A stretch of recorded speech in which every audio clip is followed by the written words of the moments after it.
Hi,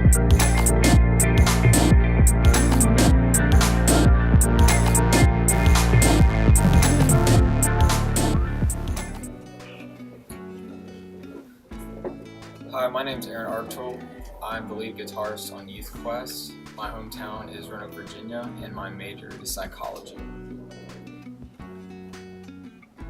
Beginning of my story, I was born in Roanoke, Virginia, and around the time I was born, my dad had recently accepted Christ, so I grew up in a Christian home, and I prayed to accept salvation when I was about 7 years old, but I would say I didn't have a relationship with Christ at that time. I treated God kind of like a genie in a bottle. Just, I talked to God when I needed something or when I was afraid. But I continued growing up in my Christian home, eventually went to a Christian school, and life was all well until about 7th grade.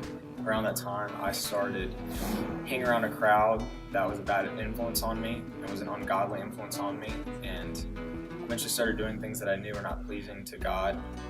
The things I filled my gaze with, my eyes with, were not pleasing to God. The things I did, how I treated people, were not pleasing to God.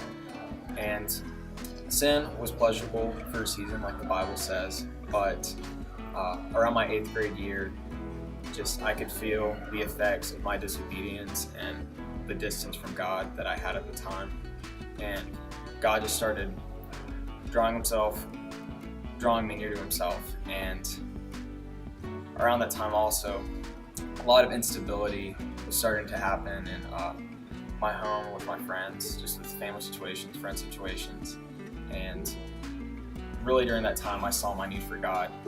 And I started to question everything I've been told my entire life about God. And so I eventually came to the end of myself and asked God, if you're really there, will you just show yourself to me somehow?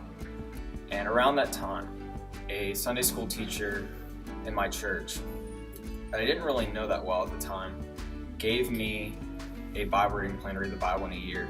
And just through reading the Bible, following that, I started my relationship with Christ, and God reached out to me through that. And before Christ, I was anxious and sin ruled my life. And after coming to Christ, I have a foundation in my life, I have a purpose, I have hope, and I'm free from sin. And even now, where I'm at in my life now, God is just continuing to show me the depths of his grace and all the plans that he has for me and what it truly means to live within the design, how God made us to live.